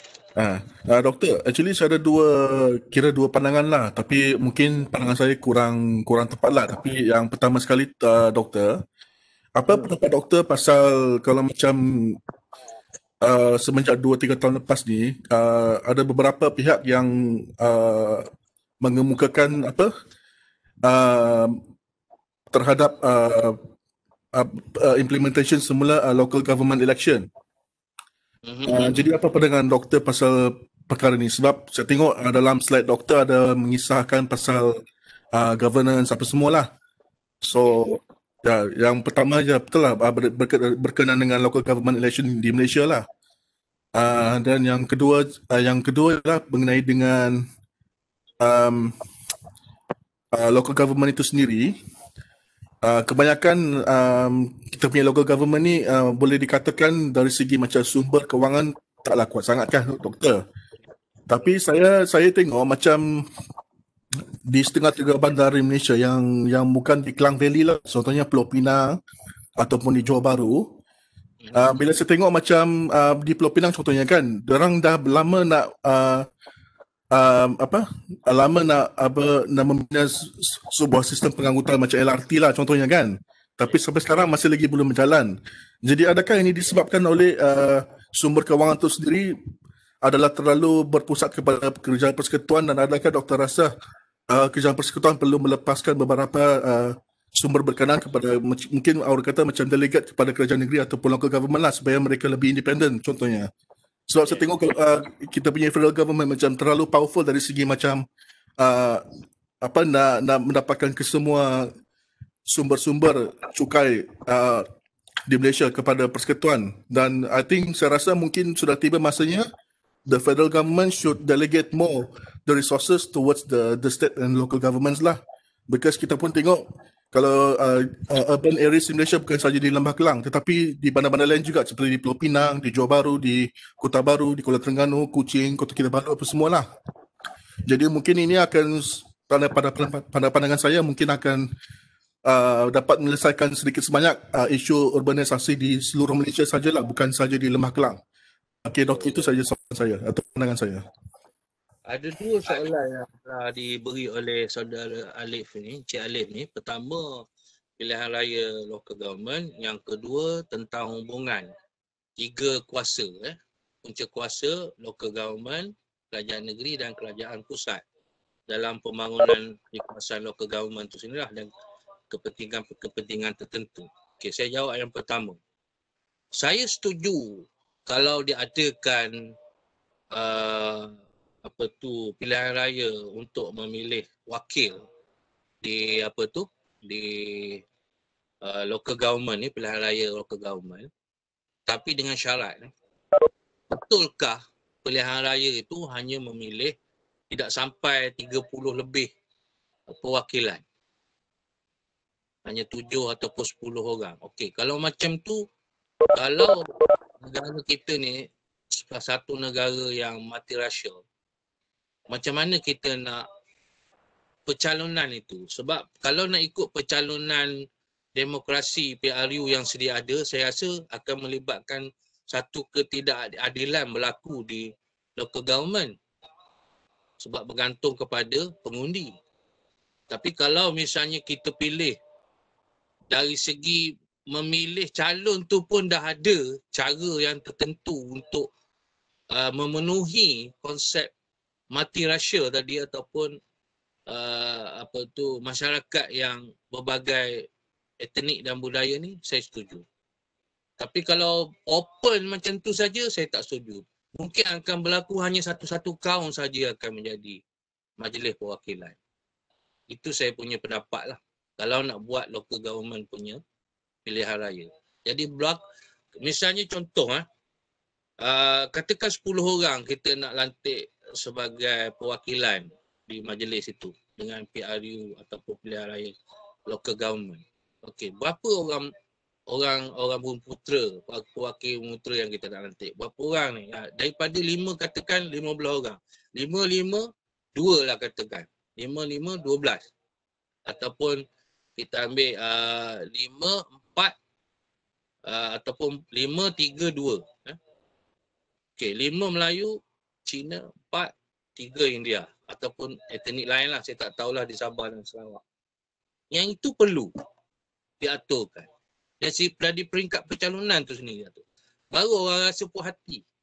Kalau buat open macam tu, saya rasa mungkin. Saya minta maaf saya cakap lah. Kalau terlalu ramai orang Cina duduk dekat local government tu, mesti orang dia adalah yang menang. Jadi kalau nak buat pilihan raya local government, mesti baca tu dari segi multiracial state tu. Baru boleh berjaya. Okey, yang kedua,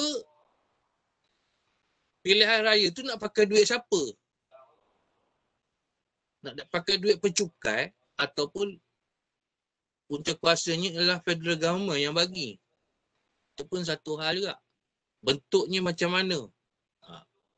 Macam mana nak mengurangkan, bukan menghapuskan terus politik wang.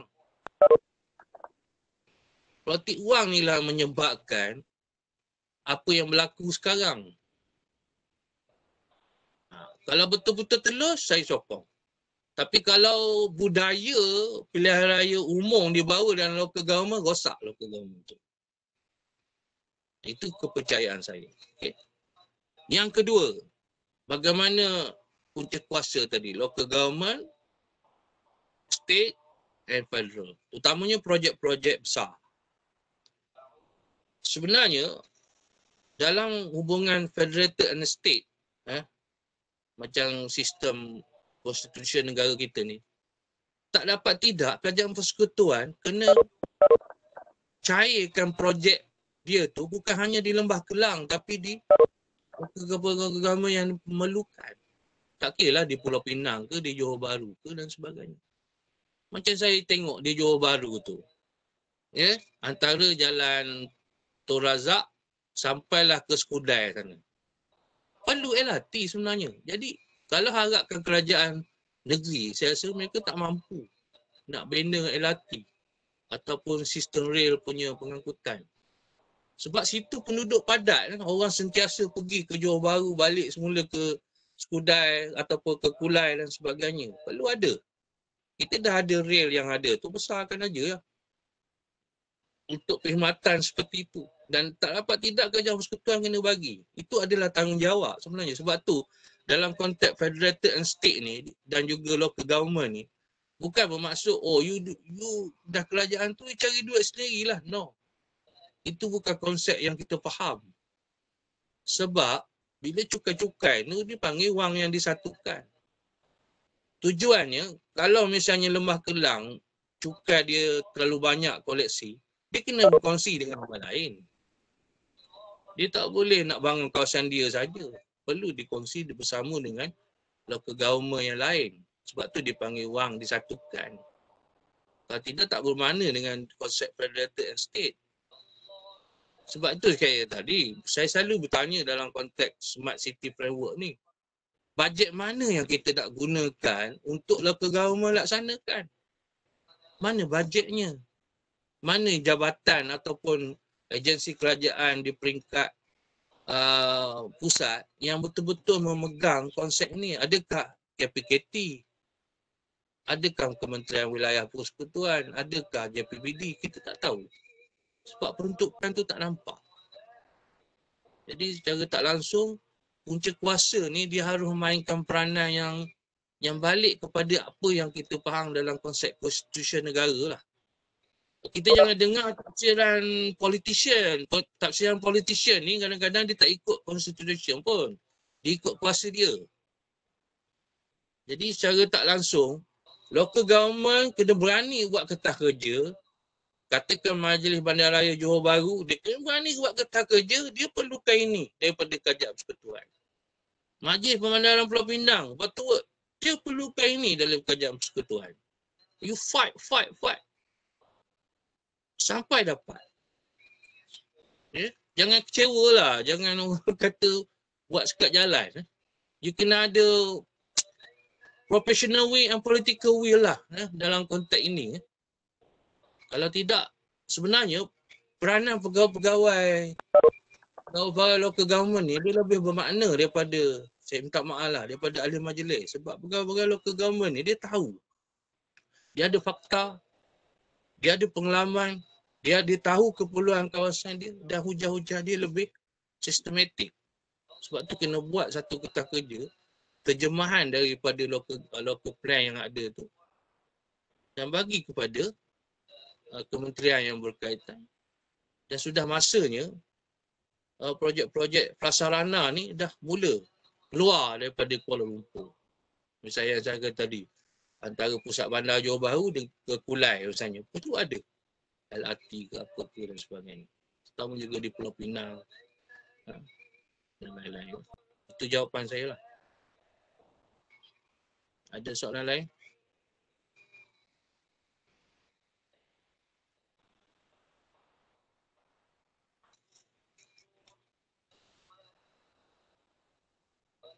Ada soalan? Selain daripada Alif? Puan Alif?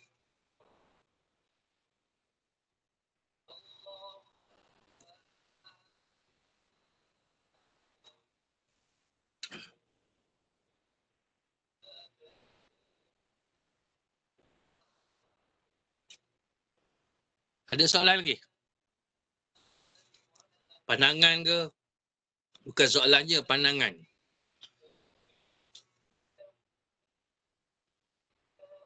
Bapak Uyuk tu bapak jangan.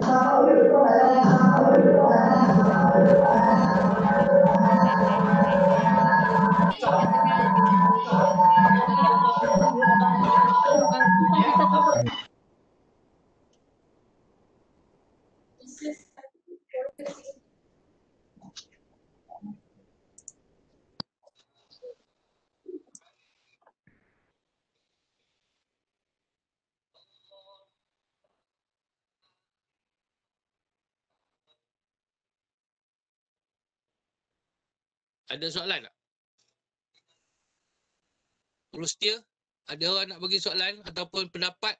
Kita buka, suruh dia buka apa tu speaker dia.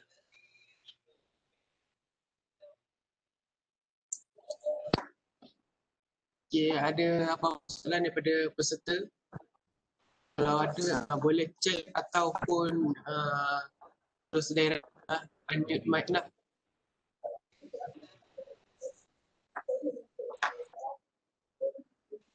Jangan malu-malu. Rugi nak susah. Kita sama-sama berkongsi. Ada apa-apa soalan boleh tanya.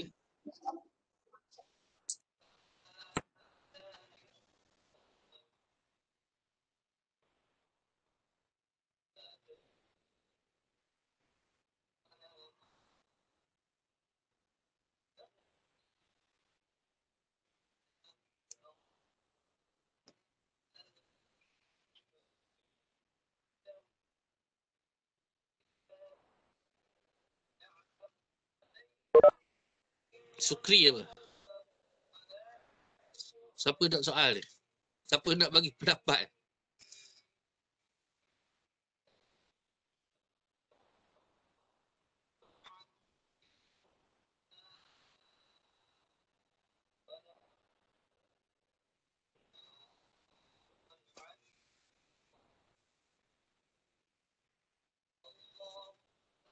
Ada yang nak bagi pendapat? Soalan? Assalamualaikum. Ada apa-apa soalan daripada peserta? Dah ada masa dalam 25 minit lagi. Okay. Ada apa-apa soalan boleh Nina tanya terus ataupun chat.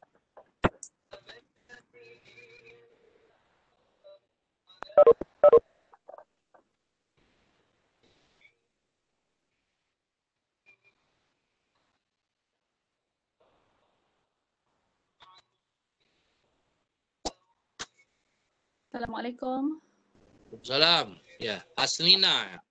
Prof, ya saya Hasnina dari Kota Baru, MPKB. Baru. Okey, Kota Baru. Bandara Ya. Kota Baru. Ya. Minta maaf saya masuk lewat sikit tadi, ada meeting lain, ada perbincangan lain. Saya tertarik dengan yang Prof yang sebut tadi, yang pasal isu dasar-dasar daripada peringkat federal. Itu yang saya faham lebih kurang lah. Maksudnya dasar-dasar di peringkat federal tapi nak dilaksanakan di peringkat local government tu bajetnya. Isu bajet lah dari situ.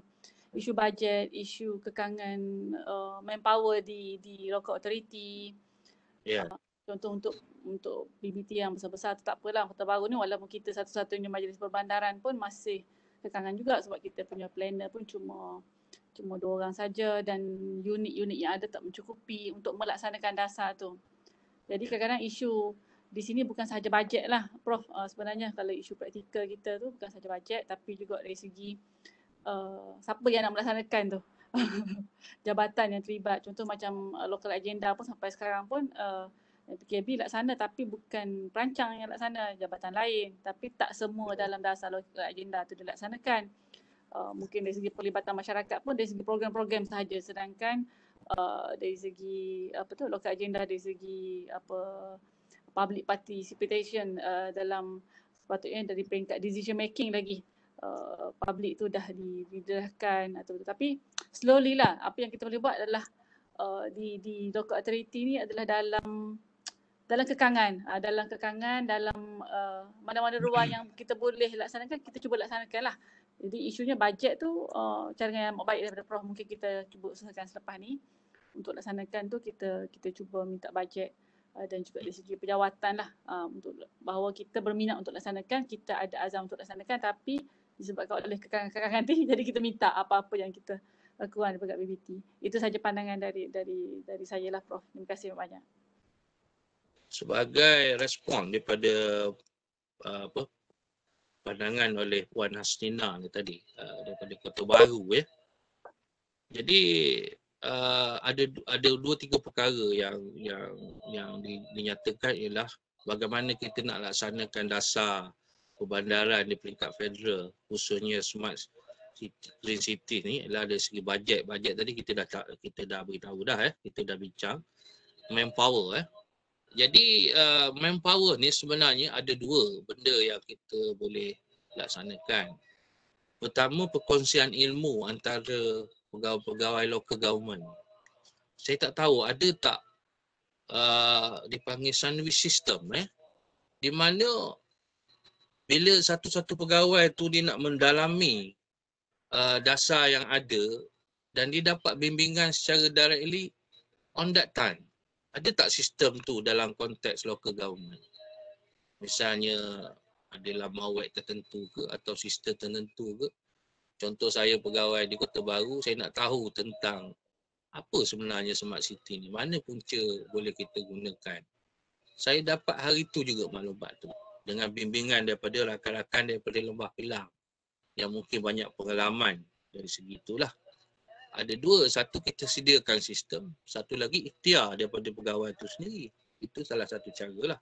Maknanya proses pertukaran ilmu tu siasa berlaku. Walaupun kita ada 2-3 staff je yang ada, misalnya Kalau majlis pembandaran Kajang tu, yang saya tahu lah ada berbelas orang peranjat bandar. Saya terperanjat juga di Kota Baru ni ada 2 orang je. Itu maknanya amazing ya, nak laksanakan dasar yang begitu advance dan sebagainya. Jadi salah satu caranya ialah dengan ada satu sistem yang boleh kita bertukar-tukar maklumat. Yang kedua dengan ikhtiar sendiri. Satu lagi, jabatan yang terlibat pun dia mesti ada proses yang saya cakap tadi. Dan yang paling penting saya lihat apa yang berlaku di Lembah Kelang ni, ada local champion pemaju yang orang kata mereka lah sebenarnya mencetuskan pelaksanaan dasar-dasar daripada kerajaan persekutuan atau peringkat federal. Contohnya Smart City tadi. Contohlah saya ambil pemaju yang saya cakap tadi, contohnya ialah Sunway Lagoon. Sunway. Dia boleh bina kawasan dia sebagai the smart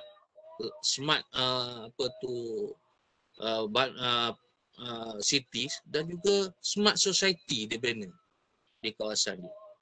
Jadi walaupun di Kota Baru orang kata tak cukup keketangan untuk laksanakan kawasan itu.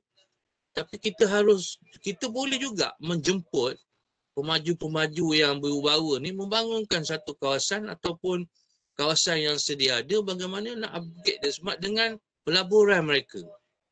Bukan kita yang keluar duit tapi pelaburan mereka. Cuma kita sebagai local government harus bagilah insentif-insentif tertentu kan, ataupun kita tunggak kita jadi penyokong di belakang macam mana nak realisasikan perkara ni. Okay. Tapi biarlah benda tu ada jangka panjangnya. Walaupun tak macam di Petaling Jaya tu, Sunway Lagoon tu, walaupun dia tidak bina secara keseluruhan Petaling Jaya dan Cyberjaya tu, tapi sekurang-kurangnya dia bina kawasan dia. Contohlah kalau di Tunjung misalnya, siapa pemaju baru dia? Dia patut binakan kawasan itu supaya menjadi smart city. Jadi kita kuranglah bekerjanya untuk memikirkan masalah itu, kita boleh ambil tackle benda-benda lain lah yang kerja seharian kita, sebab kita dah ada local champion yang binakan melaksanakan dasar daripada federal tu. Itu salah satu cara lah yang saya lihat yang dijalankan oleh DBKL, Putrajaya dan sebagainya. Kalau tidak, sampai bila kita akan berkata bahawa kita tak tahu, kita tak ada keupayaan dan sebagainya. Sedangkan yang saya faham, local government mereka ada kelebihan-kelebihan tertentu untuk membina sesuatu kawasan tu. Sama ada secara kerjasama, sama ada secara pelaburan dan sebagainya. Bergantunglah kepada negeri mana local government tu ada. Kita je pandangan dia.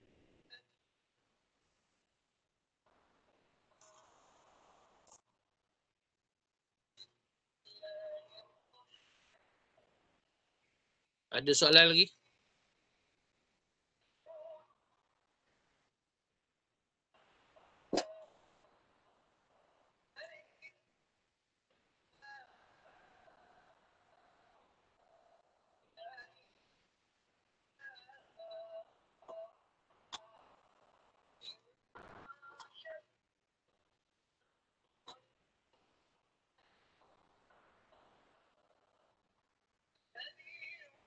Ada soalan lagi?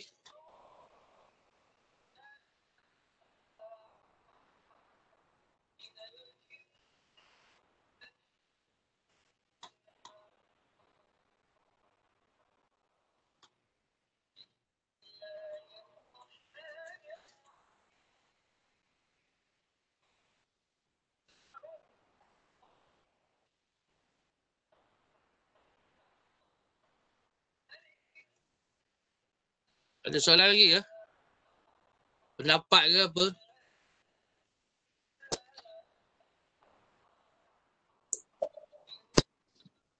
Ada apa-apa lagi soalan yang nak ditanya?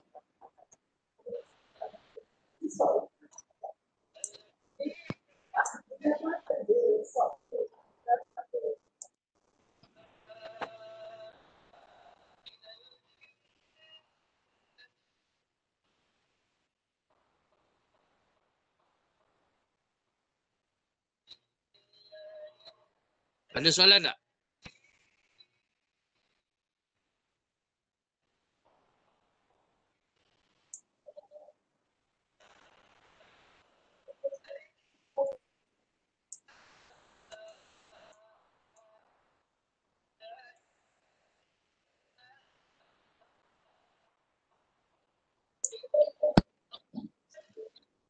Okay, tuan-tuan dan puan, ada lagi yang nak bertanya ataupun berkongsi pendapat?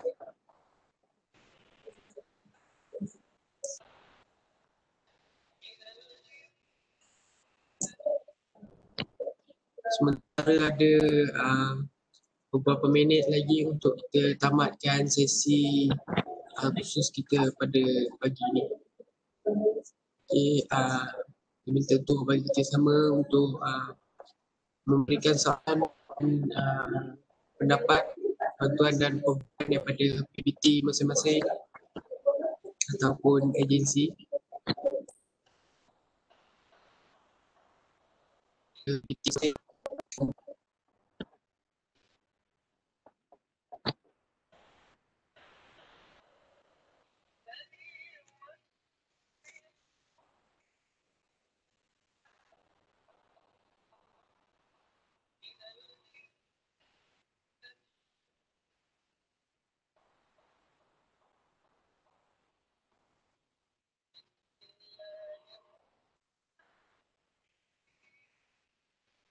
Ada soalan lagi?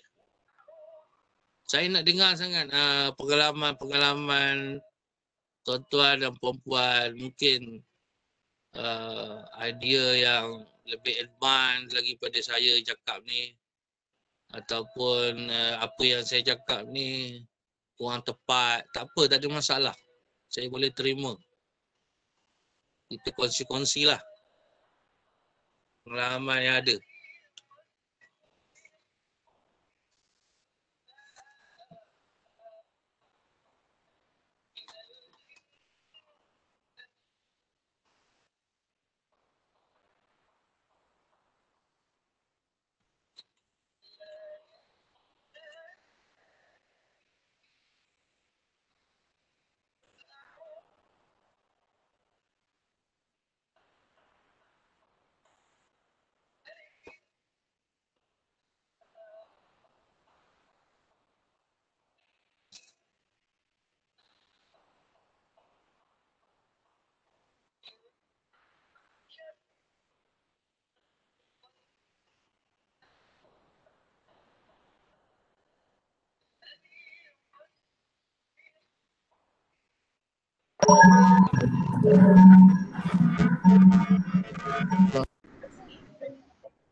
Ada apa-apa lagi soalan nak ditanyakan?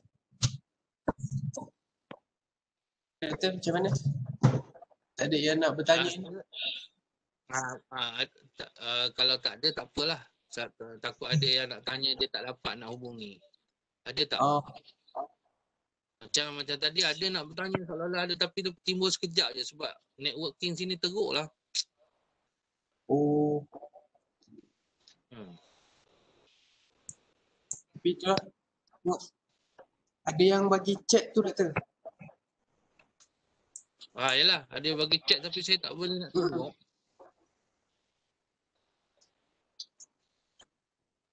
Oh, dia ada tanya ni, doktor. Assalamualaikum, doktor. Mohon pandangan berkenaan kebanjiran pekerja asing negara kita yang secara tidak langsung membangun sumber asal mereka dan menimbulkan rasa tidak selesa dan selamat kepada warga tempatan. Apa tindakan wajar yang perlu dilakukan oleh kita atau kerajaan? Okey. Terima kasih dengan soalan tu. Siapa yang beri soalan tu? Yang tu Hadi Daripada? daripada Sebab tu saya tak pasti daripada mana. Sebab dia tak daripada mana. Ya. Okay, tak apa. Ha. Masalah pekerja tempatan dan pekerja asing ni, saya setakat ni tak nampak lagi satu kajian yang konkret. Ya.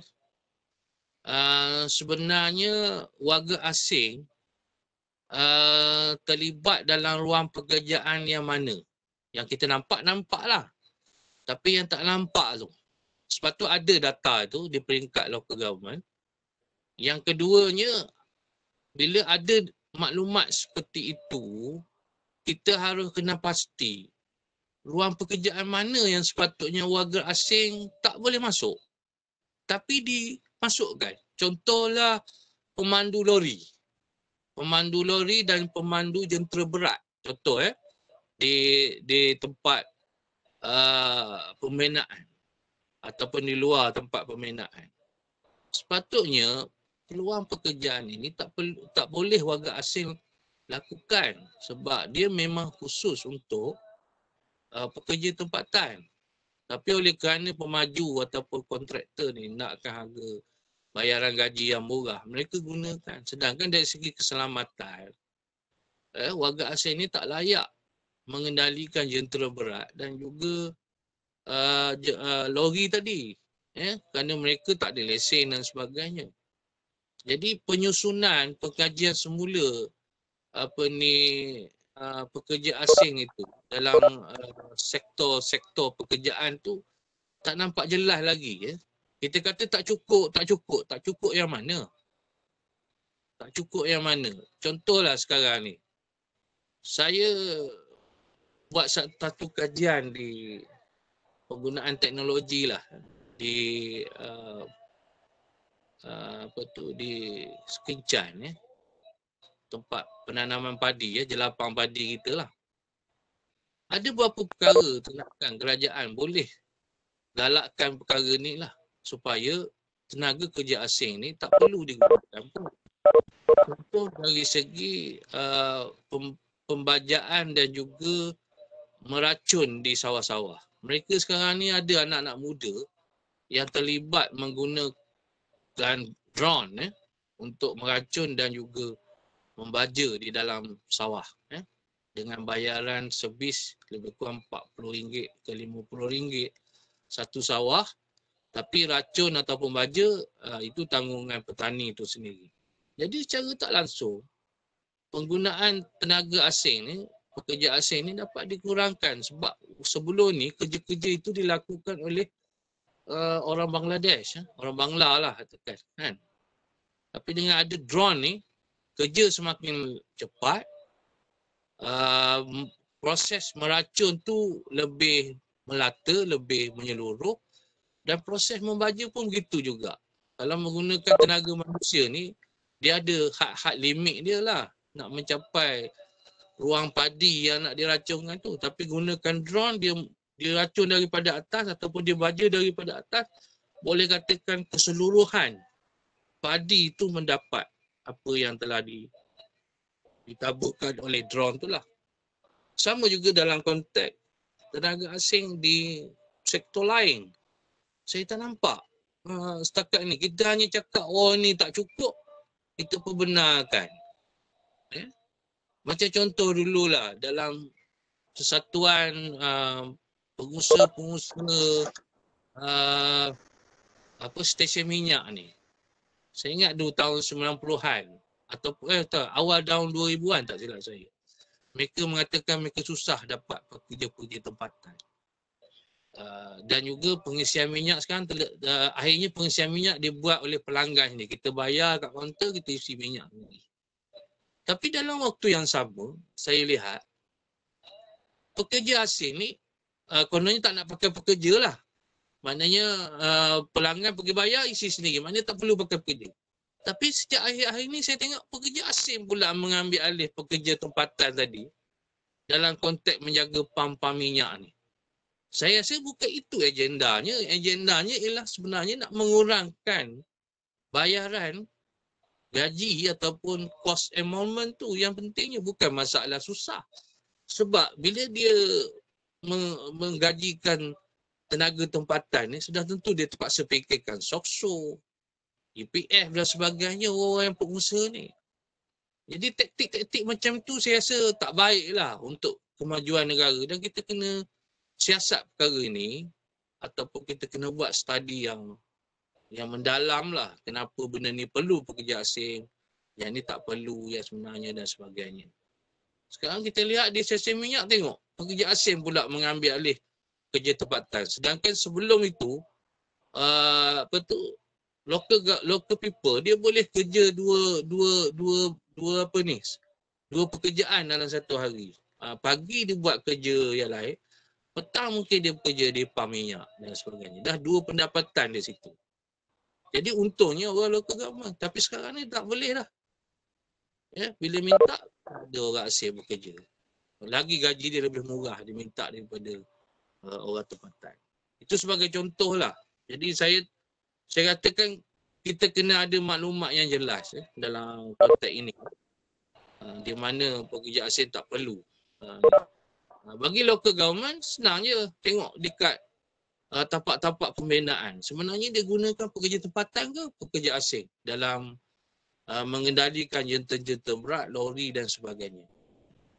Untuk mengurangkan yang yang disoalkan oleh Puan Rani tadilah. Okey, terima kasih. Ada apa-apa soalan lagi?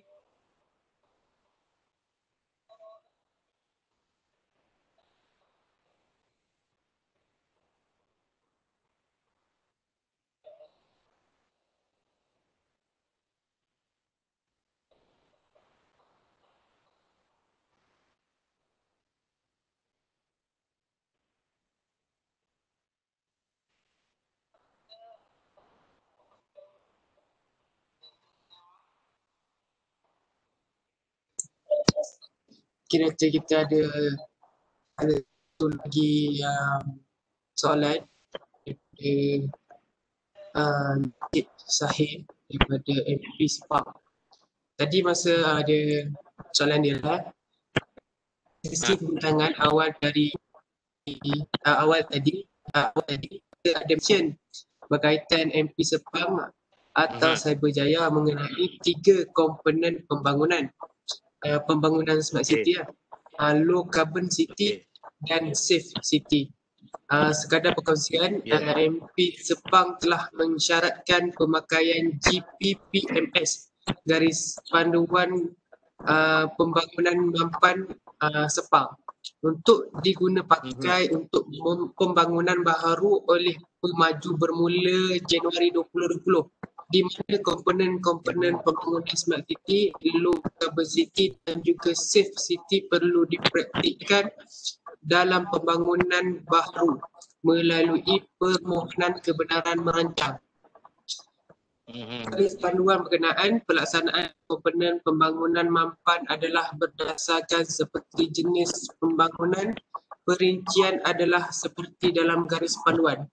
Garis panduan boleh dimuat turun melalui website smartmp.gov.my. Ini dia perkongsian dia, Dr. Soalan ni.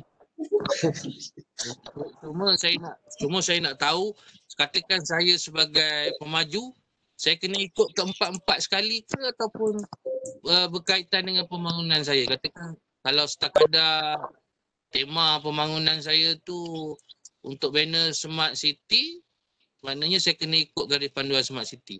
Kalau low carbon city, saya kena low carbon city. Ataupun bila saya nak buat pembangunan di daerah Sepang dan juga Cyberjaya, saya kena empat-empat sekali kena tengok garis panduan tu. Itu yang saya nak tahu tu. Sebab dia akan meningkatkan kos. Kan? Kalau berjaya, saya rasa saya ucap tahniah lah pada Majlis Pemandaran Sepang. Dan nak tafsir tu pun bukan satu perkara yang mudah di peringkat physical development kan. Tapi tak apalah, itu maknanya hak Majlis Pemandaran Sepang lah. Cuma saya nak tahu dia punya itulah. Kalau orang berkenaan dengar, boleh email kat saya ataupun macam mana cara pelaksanaan dia lah. Ada soalan lagi tak?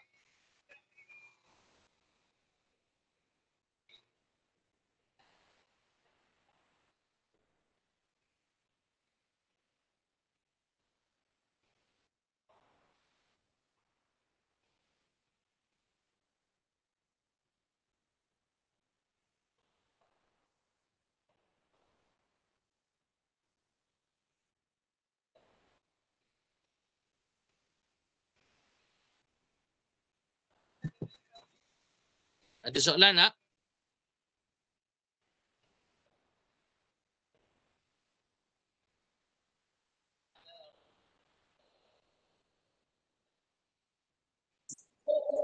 Okey, Doktor, kalau tak ada apa-apa lagi soalan daripada peserta, kita boleh akhiri jelah kursus pada pagi ni. Ya. Saya ucapkan terima kasih kepada IKPKT. Platform kita tidak akan berakhir di sinilah. Saya bersedia untuk bertukar-tukar fikiran dengan tuan-tuan dan puan-puan. Kalau nak email saya boleh, saya dalam slide tu ada apa ni? Dia nyatakan email saya di apa tu di belakang di kemudian sekali itu ada email saya, bolehlah untuk berhubung dengan saya dan juga bertukar-tukar fikiran.